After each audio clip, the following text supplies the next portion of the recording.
Hi guys, how we doing? Howdy. Good.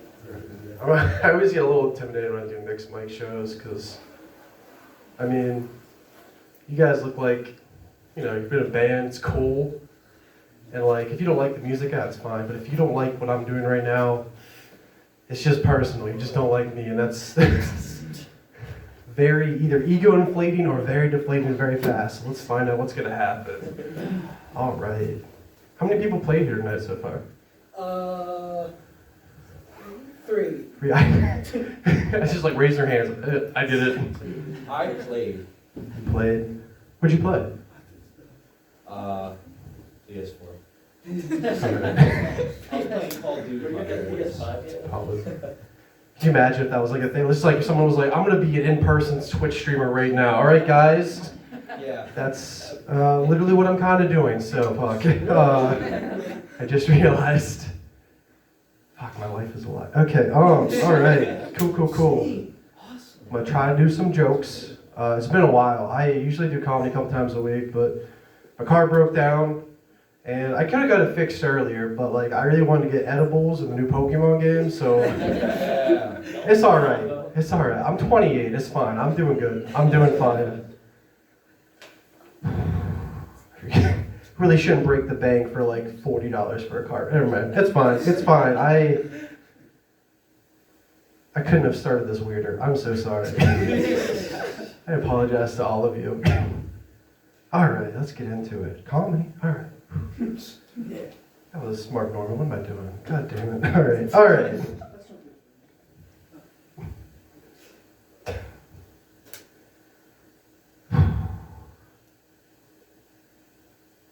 A couple years ago, there was a tweet that Bette Midler set out. I don't know if you guys saw that. I think it was a couple years ago. Or it was like a couple weeks. I'm not really sure how time works anymore after COVID. Do you guys know what I'm talking about though? The tweet that Bette Midler sent out? Anybody? All right, I'm the only one on Twitter. Now probably, but okay. Well, I guess you all haven't seen it. Bette Midler put out this tweet. And it made a bunch of like West Virginians mad. She said that West Virginia is poor, illiterate, and strung out. That dude's from Ohio, guaranteed. Fuck, dude. Oh no, not Ohio. No, just kidding. But yeah, she put that tweet out. Poor, illiterate, and strung out. That's what she said. And like a bunch of people got on social media and was like, that's crazy, that's ridiculous. And like, I saw it and I was like, she's never even been here, She's never been to my state. And the fact that she can say those things with just such accuracy, kind of pissed me off. I was like, why'd I live here, dude? Look, she's got it nailed down exactly. No, she said all those things and people got pissed off, but I don't understand why, because we're 44th in state wealth. It's not 50. Yeah. That's not. I'm not last. I'm doing good. That's how I felt earlier this week. I'm like, I can fix my car in a month. That's fine. I'm 44th in state wealth. That's not great. We're beating out Missouri and Alabama. Yeah, real global powerhouses. I'm pretty sure the last time they were in the top 10. The cotton gin just got invented, so not good company. So beat them out. 44th, that's not great. All right, so maybe we're poor, but illiterate and strung out, that's a little much to say. We are number 1 in overdose deaths per capita. Represent. That's not a good thing.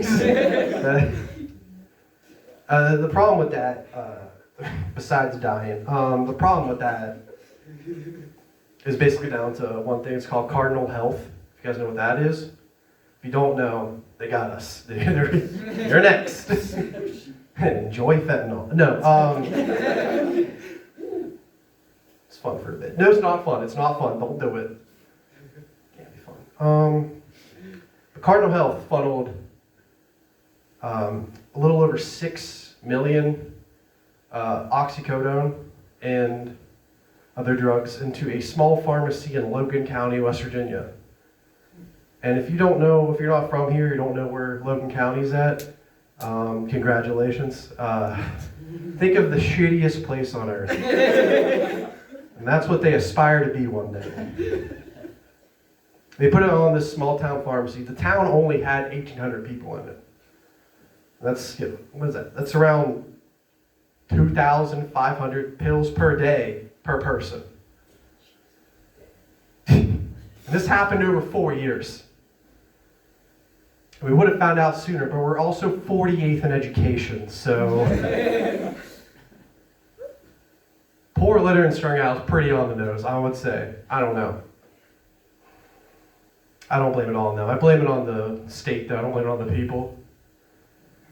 If you guys saw, they had a bill. Can you guys vote? I don't know. You guys all look very young to me. I voted. Are you allowed to vote? Are you? Do you have to get out of school for that? What is it? I have to get a written permission slip from my mom. Nice.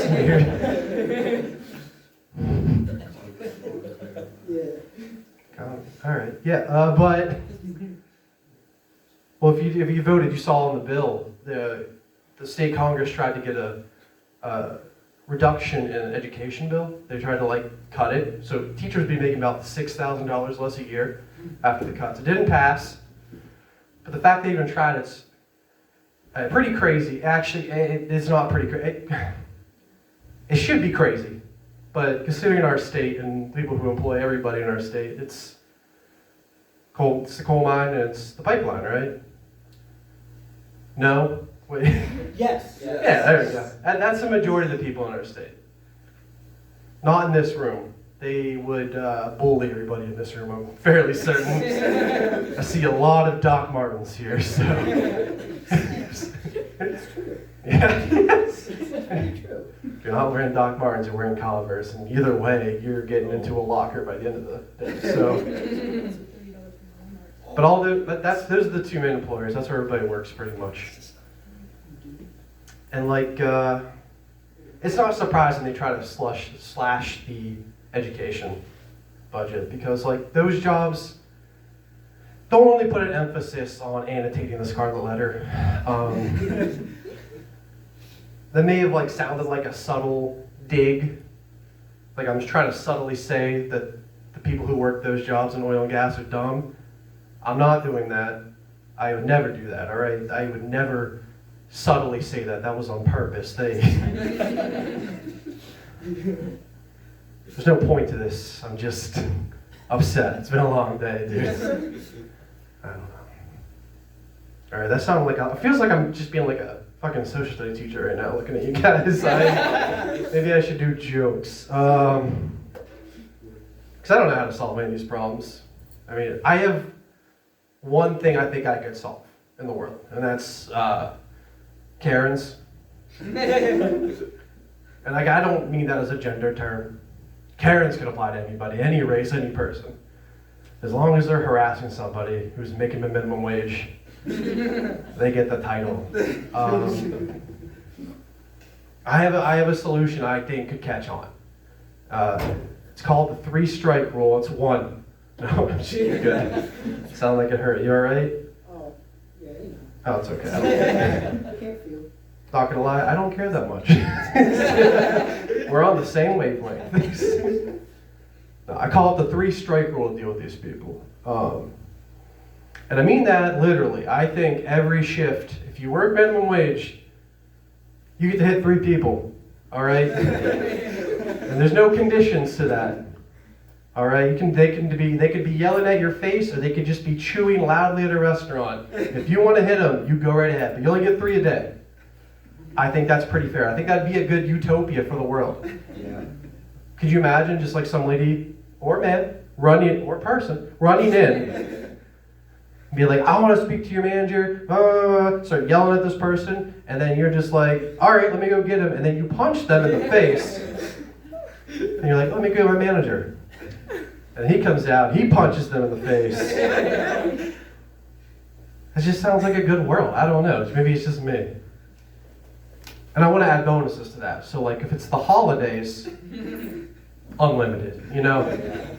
And if you can get it on video of why you're working at a holiday, somebody comes in and says, oh, why are you working? You should be home with your family on insert holiday. Why are you here? You should be with your family. You should be allowed to literally kill them. Okay, just one though, all right?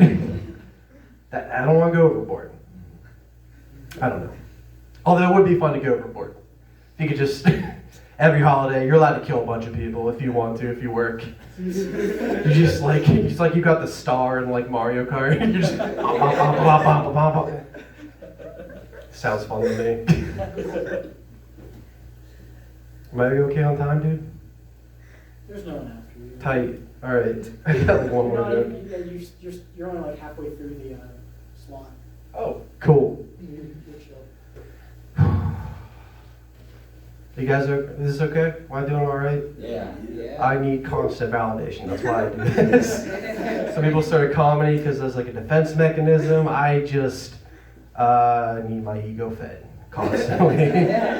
And my girlfriend's very tired of it by now. She's like, hey, how about you leave for a couple hours and go talk to strangers? One-way conversations with strangers. And I'm like, okay. Fuck. Doing well.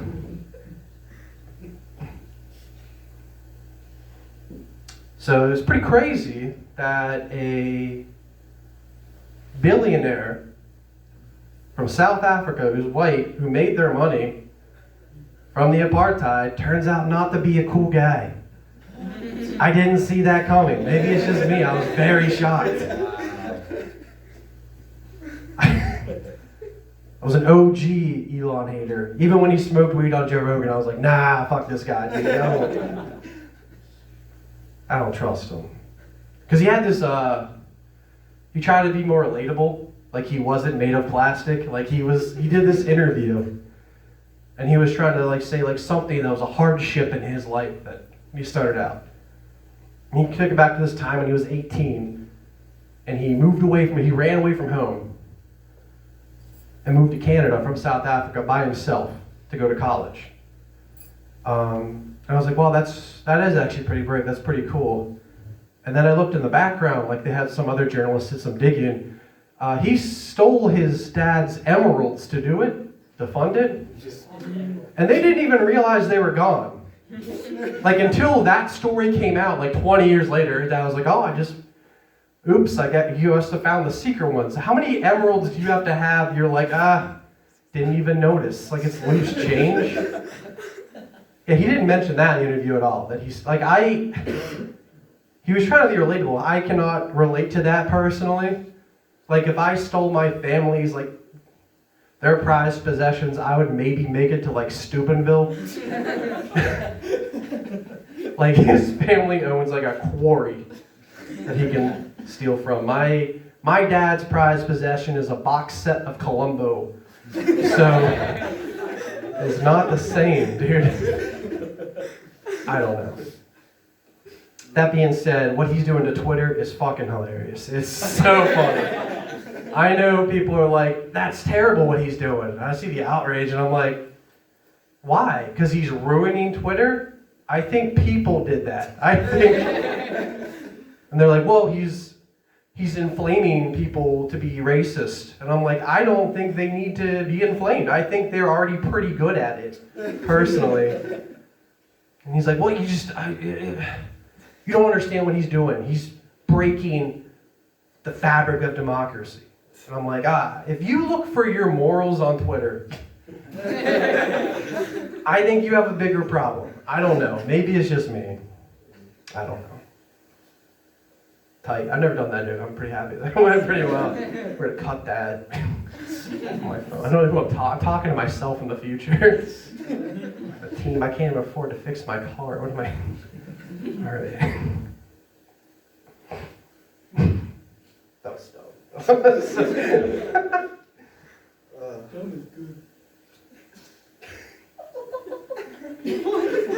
What was that? Dumb is good. I honestly didn't even know who said that. I was looking at all of you like, one of you said it. And honestly, by default, I blamed you. I looked at you and I was like, PS4 guy.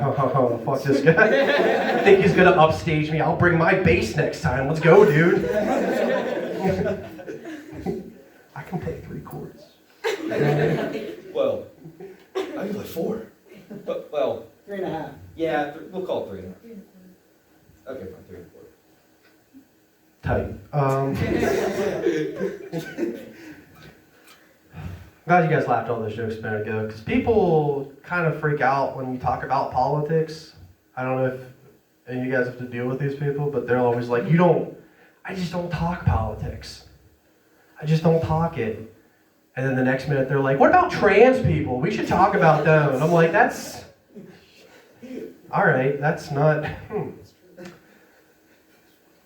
I think people who say that they don't want to talk politics is just, they realize they're in a room full of people that aren't the same politics. And they're like, oh, fuck, I can't justify my shitty opinions. I don't talk politics. That's what I'm going to say instead. I don't know. It happens a lot on the internet, at least. I go on Reddit a lot, which, yeah, that's, I look like I go on Reddit. I look like I was somewhere January 6th. I understand that. I was not. My hat is a light brown, okay? It's... Fuck. But, yeah, people always talk about, like, politics. They say they don't want to talk about it, but then immediately talk about it. Like, I was enjoying this new show called She-Hulk. If anybody has seen it, it's a Marvel TV show. It's a comic book show. All right? Its main audience is like children and like 35-year-old depressed men. That's it. All right? It should just be a fun time. I loved it. I had a great time.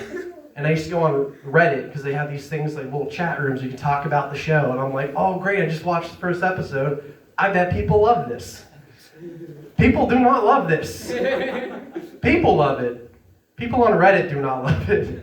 Which I don't know if I can categorize them as people anymore. They were very upset. They were like, how dare you like this show? Can you believe the CGI? And I'm like, the CGI is your problem? And they're like, yeah, well, not just the CGI. I had problems with the writing. And I'm like, okay, you had problems. What else do you have problems with? I had problems with the fact, she's a woman, dude, I don't like it. That's what they want to say, but they don't say that. They try to mask it.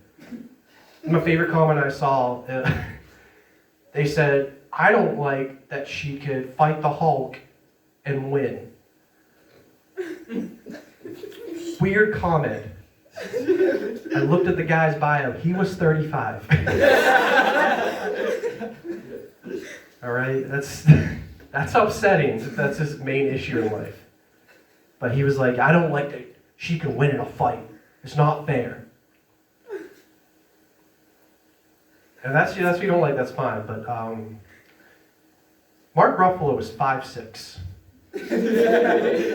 Mark Ruffalo was 160 pounds. I love Mark Ruffalo.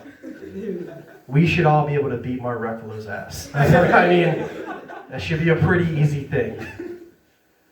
And they're like, well, scientifically speaking, men are just, they're bigger than women. And I'm like, well, scientifically speaking, we could all lift Mark Ruffalo over our heads. And when I tell them that, they're like, well, I don't like talking politics, so like... Can I do one more joke? Yeah. Head out? All right, cool. Is that cool with you guys? Yeah. All right. That would be great if you guys just said, no, we're done. You guys are just like, get out of here. That's in my head the whole time. Every time someone doesn't laugh at like 1 second, I'm like, oh, they hate me. I have a disorder. Okay. Last one's just a little story. It's about why I hate Halloween. I hate Halloween so much, and it's because of Shaquille O'Neal. Yeah. You guys have the same issue? Is this a common occurrence? Okay. I guess I should explain it more then. So when I was like 6 years old, Shaq was the biggest thing in like the media. Because not only was he was a triple threat, all right? He had the basketball, he had the movies. there was rapping. He didn't really have the rapping career. He was trying to rap.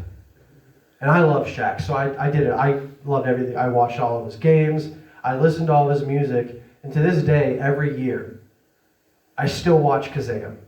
And if you haven't watched Kazam, it's bad. It's not. It's Shaq being a genie. Which sounds amazing. Like, I don't know how they fucked it up after that. It could have just been skill shots of him being like, oh, and that would have been amazing. I would have watched every second. But every year I watch it still. I love this man. So I was 6 years old, and Halloween was coming up, and I was so excited. Because finally, I could be my hero. I could be Shaquille O'Neal. Why are you laughing? Everybody else laughed at me at that point too. So I get everything ready, you know? It's Halloween. I'm going to go to school as Shaq. I'm so excited. I get up early. I put everything on. I have his whole uniform. I have his shoes. And I come downstairs, and just like you guys just did, my dad just starts laughing at me. And I'm like, why are you laughing at me? He's like, you can't go outside like that. In a very serious tone. And I was like, what do you mean? He was like, go upstairs right now. We're going to get you another costume. I'll explain it after. And that's the first time that I have ever heard the term blackface in my life.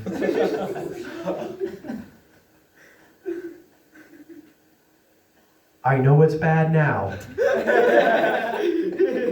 But I was 6. And I did a really good job. All right? I was waiting forever. I was trying to match skin tones. I used my mom's makeup. It looked pretty good. It was okay though. I can still run for office. I did not go outside like that. I went upstairs. I washed off the minstrel show. And no harm, no foul, okay? Did not make any racial tensions happen at my school that year. Because my dad had another costume for me. I wore last year's costume, which was no issue at all. I was a ninja that year. And my dad taped my eyes back. Well, I guess what I'm trying to say with this story is that critical race theory is important. And not defunding this education system, all right? I really appreciate you guys listening to me. Thank you so much.